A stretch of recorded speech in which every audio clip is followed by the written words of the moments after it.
Welcome back to NBA Today. Some tough news coming out of the Bay Area. The Warriors, they're looking at another significant stretch of time without Steph Curry. Now, the Warriors MVP suffered ligament damage to his left leg Saturday against the Mavericks. And according to the team, Steph is expected to be out through the All-Star break in mid-February. Now, the Warriors, they're 20-18 without Steph in the lineup. They're 7-8 without him. And not surprisingly, they aren't nearly as good offensively, scoring 7 fewer points per game without their two-time MVP. So welcoming in Ramona, Shelburne, and Marc Spears. And Marc, I want to start with you since you're based in the Bay Area.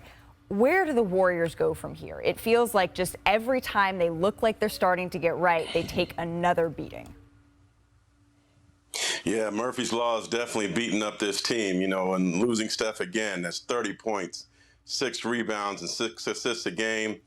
I guess a little silver lining is that, as part of this time off is going to be during the All-Star break. So they'll lose or actually kind of gain a week with Steph being out at that time. And there is optimism that he will be back before March. The Warriors definitely need Jordan Poole to pick it up. He loves and relishes being a starter, where he's averaging 25 points and three-pointers a game as a starter.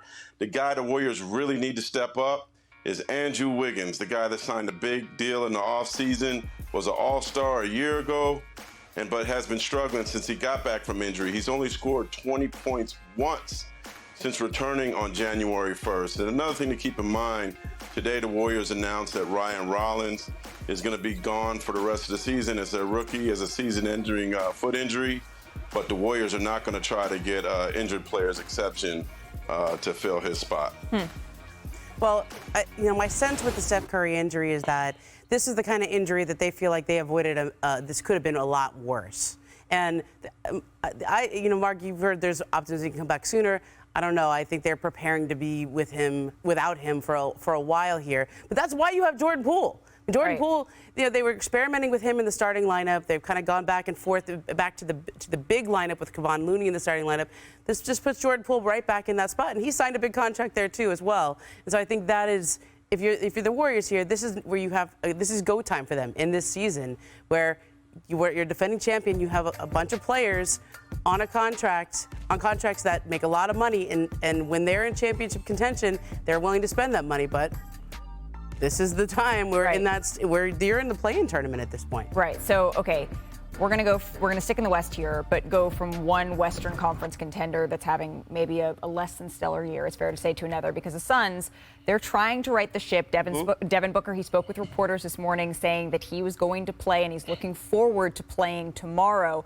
But Ramona, there has been so much swirling around this Suns team. What do you make of where things stand out? Oh, not to mention they're getting a new owner this week. Right. Okay. And so this is all up in this new owner. Nobody knows how he will behave as an owner, Matt Ishbia, if he's approved and announced and they go forward. But generally speaking, new owners are aggressive in the way they want to improve the team, and the Suns were one of the teams that were having conversation with the Brooklyn Nets about Kyrie Irving. They did not get him, and some of their players' names have gotten out as potentially discussed. Now, Chris Paul's name has been out there as somebody who was potentially discussed. The level of discussion is still kind of up for debate of how serious that was, but Chris Paul's the kind of guy where if he was going to be traded, he's been traded a couple times in his career, it would have gotten to him and it would have been discussed with him. My understanding is it never got to that level where he was involved in those discussions. And so is there anything they need to discuss with him now? Do you need to patch up some feelings? My understanding is right now he's fine. But the reason his name comes up is because his contract is not fully guaranteed going forward. Right. And Chris Paul, I mean, you have to believe he is the heart, the soul, the heartbeat of this Phoenix Suns team that is still trying to sort of find their way this season. Ramona, Shelburne, Marc Spears, thank you so much for spending some time with us here on NBA Today. Your reaction to this trade?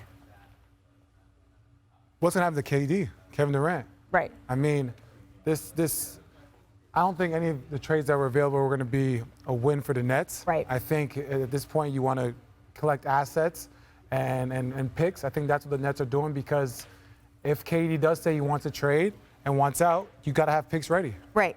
And we're talking about a big three And by the way, the big three I'm talking about is James Harden, Kyrie Irving, and Kevin Durant. That then was a big three with Ben. We're whittled down to essentially a big one, considering what Ben Simmons has been able to give the Nets, at least thus far. Not writing him off. I know Kendrick Perkins, you're ready to join the conversation here. I mean, I want to put it bluntly. If you're Kevin Durant, you played with him, you know him well, do you want to be in Brooklyn anymore?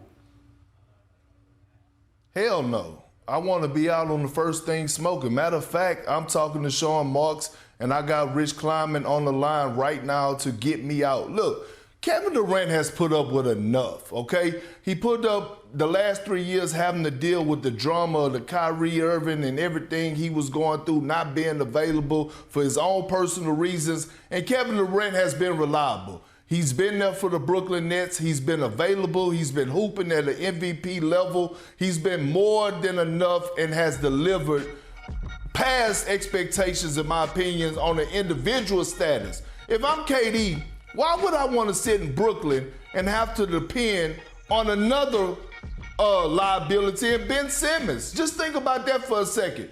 Kyrie is gone. That was drama. Now I got to worry about Ben Simmons, if he's going to be available. Is his confidence going to be there? Or does he have love for the game of basketball? Like, KD don't need that at this point of his career. Kevin Durant, at this point of his career, not only just want to play basketball at an elite level, but at least be in an organization and on a team that's at least going to compete for a title that he could rely on, that's going to be available, that he could trust night in and night out.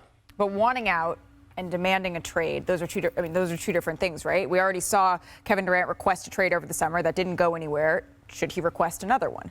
Absolutely. Before the draft, go to Sean Mark, say, hey, listen, you guys can't. For the draft. So we're not talking in the next couple of days. We're talking about it's going to be hard to make that happen. Right. I think what KD's going to do is, they had the meeting with him in the summertime, and Sean Marks and the ownership came and spoke to him, and he sat back and said, okay, let's see what you guys do. You saw the frustration when they played against Sacramento with Steve Nash. They got him out of there. Yeah. So now it comes to a point where it's like, listen, I sat back, kept my mouth shut to see what you guys are going to bring me, and this is what you guys give me? I can't win a championship like this. So we're 4 days away from the trade deadline. Realistically, what are we looking at here? Yeah, so the Nets, I'm always going to judge the Nets on their actions, not their words. Their actions have been that they are looking to put more pieces around Durant. They have taken the assets that they have gotten in this deal. They have taken some of the assets that they have gotten from James Harden, and they are going out in the marketplace, as Woj said, looking to bring in players that fit next to Durant. So the Nets are operating like they believe Kevin Durant is going to be bought in and ready to go, just as Woj said. But, Malika, today is Monday. Today is not Thursday. So let's just not make any assumptions between now and Thursday afternoon. So how would you assess, if you were looking overall, you've been known to call the Nets the greatest theoretical team in NBA history. Yeah, hang a banner for that. And that's just it? That's how we're assessing them Well, now? look, I mean, it's cool that they're trying to rebuild, retool around KD. That's what they should do. He's under contract, and he's maybe still the best player in the entire NBA. And it's cool that they did pretty well yesterday in a trade that they made under duress. The problem with that is the under duress part. And if you just zoom out of what's happened here to the Brooklyn Nets, it's like a catastrophe.